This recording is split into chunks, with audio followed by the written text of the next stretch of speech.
Well, Australia are the World Test champions. India, well, they've held the Border Gavaskar Trophy for a decade. So, just who really is the number one side in the world should be settled with this historic 5-match series in Australia this summer. As always, plenty of scrutiny on both teams ahead of the opening match, which starts next Friday, November 22 in Perth, of course, all live on Fox Cricket. That's the old hometown of Brendon Julian. It's a huge part of the coverage, of course, each and every summer for us, both here on Fox Sports News and on Fox Cricket. And he joins us now. BJ, we all can't wait for this. Can't go quick enough, really. And so many good storylines. Of course, we know, particularly the new opener, Nathan McSweeney. A lot of talk about why he shouldn't be there. What's your view? Is he the right pick? Well, look, I'm happy with the selectors of the decision they've made. I mean, I think that it was, Marcus Harris and Cam Bancroft and, McSweeney were the three guys in the mix. And the thing with it is probably none of them stood out.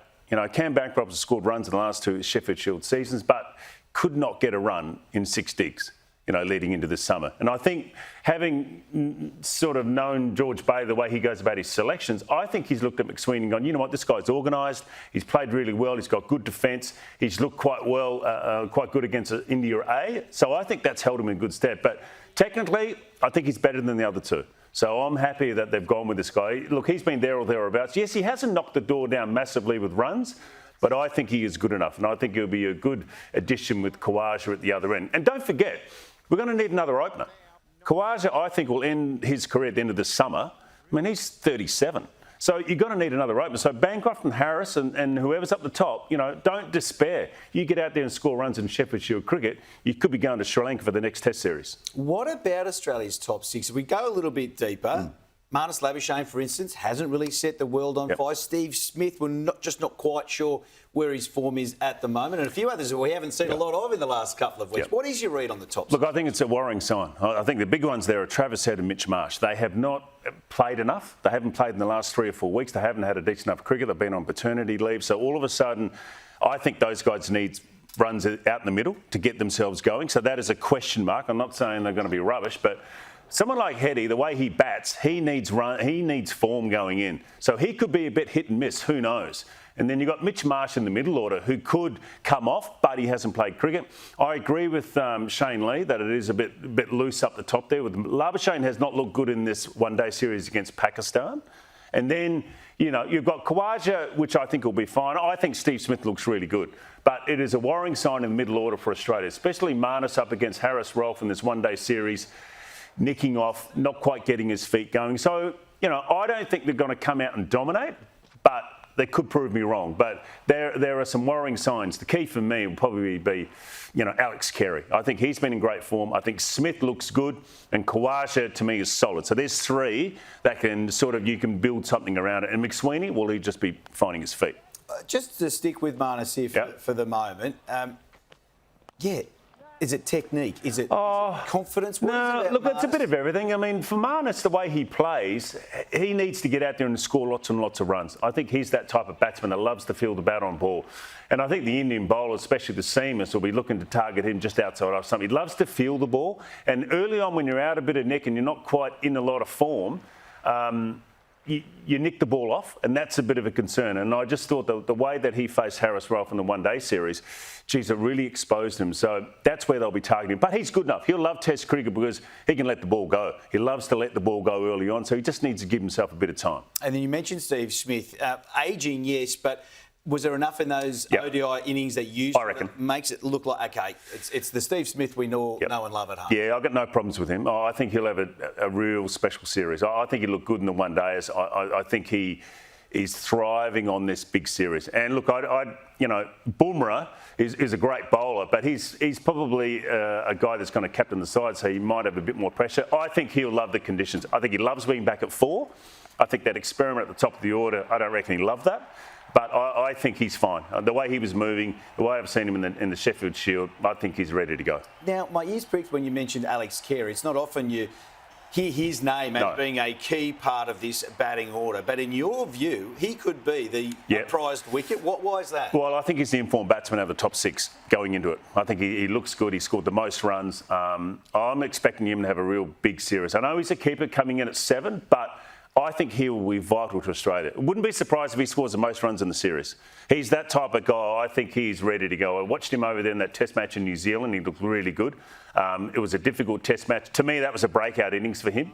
But don't be surprised if he holds the middle order together. And the way he's been batting this summer, I'm looking forward to it. You're right. Sheffield Shield runs yesterday. We're seeing these great pitches where he copped a bit of a nasty blow from Hatcher and then still come up with a match-winning knock. So runs, certainly, if they're the currency, he's got in the bank at the moment. No doubts about that. Don't worry about him. I think he looks solid, and I think he'll play a vital part with his batting this Test series against India. All right, when we look at the bowlers, look, it's been a lock for some time, hasn't it, with the big three, Quicks and Nathan Lyon. But are they going to be able to last a 5-test series that's jam-packed over 6.5 weeks? Yeah, look, I don't think Mitch Starc will last the whole series. I think he'll probably rest Melbourne, and he's always traditionally sort of done that. You get through the first 3 test matches. You got Perth, which I think the Aussies will clean up India in 4 days. Wow. I think there's a worrying signs to India, and we'll talk about that. They'll love Perth. I think those 3 Quicks will go all the way to the Gabba. Then you've got the day-nighter second test in Adelaide, which they love. Mitchell Starc loves that. They've got a great record. Pat Cummins is just solid, and you've got Hazelwood in there. Hopefully, if he holds his fitness, he will go all the way through, I think. But I think you get to Melbourne around about 4th test match. Then you can bring in a Boland. I think he'll probably play there and you'll rest someone. But there's no doubt, I don't think they'll play the 5 test matches, but they'll definitely try. I think the way that Mitch Starc is sort of, his fitness will be the question mark, but they'll play the first 3. I won't be making any change unless someone gets injured. So, I'm fully confident in those guys. All right, let's have a chat about India now, because this is intriguing, really, given they've just come off a home series loss to New Zealand. Rohit Sharma, the captain, we're not sure if he's even going to be in Perth for the first test. And you've got Virat Kohli, the king. Yep. Has he lost his powers in Australia? There's so many storylines. What's your read on that? Well, straight off the top, Rohit Sharma, he's not going to play the first test match. He's already come out and said that. So Jasprit Bumrah, the opening bowler, is vice-captain. He'll probably captain the side. Now, that's a lot of pressure when the opening bowler. I don't think there's been ever a time where 2 opening bowlers have captained a test series, but that's a lot of pressure on him. I think there are worrying signs in India. I think the way that Virat Kohli got out against New Zealand, for him to get out like that and in that test series was unbelievable. This guy here has got a lot of pressure on him. He's a wonderful bowler, no doubt about that. But all of a sudden, when you're opening the bowling and you're captaining the side, and I think Gambier, the coach, I think there's a bit of problem there with some of the senior players. That's a whole different ballgame. When you used to just roll up and open the bowling, not worry about captaining and rotating bowlers and doing all that other stuff off behind the scenes, you can get away with it. But, Australia get past him. You've got no Rohit Sharma, obviously the captain, but Mohammad Shami, the seam bowler, he's not playing. But Akash Deep, he looked good. He reminds me of a Mohammad Shami. So he will be one that the Aussies wouldn't have seen, but he's a good swing and seam bowler. But I think there are worrying signs for India in the batting. I think Kohli is not at his best. I think he's not gelling with the captain probably and the coach. But having said that, I think he could quickly turn it around. But if they start poorly in Perth, I reckon they'll fall over. This is the big thing. So Kohli, are India maybe a victim of their own absolute love for an absolute almost demigod of cricket for India? He's held on and he's held on for this particular series. Have they held on too long? Well, no, I don't think he's good enough. And the thing with Virat Kohli is I think he would rather bat in Australia. The way he batted against New Zealand in India, he was getting out to spinners. So I think the nemesis for him will be probably Nathan Lyon. Nathan Lyon's got the wood on him. He bowls really well to Nathan Lyon. But I think he's going to enjoy the conditions out here. Yes, Perth will be quick and bouncy. Yes, he's played against Pat Cummins and Mitch Starc and Hazelwood. But I get the feeling if he starts well, he'll have a really good series. But you've got to get on him early. You can't afford to let him sort of ease into his batting. You've got to get right on him early. And then you've got the X factor, Rishabh Pant. I think every Australian fan gets a little bit nervous when they know that Rishabh Pant's coming back to town, given what he did here the last series. Amazing story considering he died death in a car accident and has now made it back to the top level. But how important is he? And isn't it strange? We're talking about 2 wicket keepers. I know. Hey, this guy's good. He's great to watch. He'll be aggressive. He'll take on the Australian bowlers. This will all be about, I think, for Pat Cummins, setting the fields right and pushing the field back. and he will hate that. But when the field's up, he'll just take it on, and that'll be the big question mark, how they're going to attack him. But one good thing with Rishabh Pant, he plays like that, but he gives you a chance.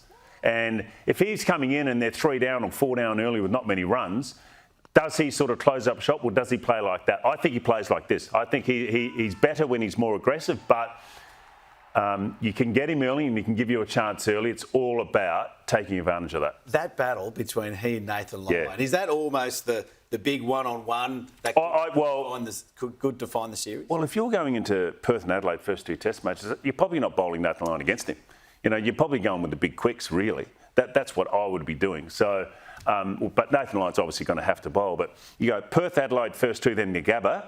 That's quick and bouncy first 3 test matches. So that's going to be good for us. All right, India come here holding the Border Gavaskar Trophy for a decade. They've won the last 2 series here as well. So they hold few fears of beating Australia in Australian conditions. However, with that most recent history, as we pointed out, losing at home in 3 to New Zealand and all the pressure that comes with that.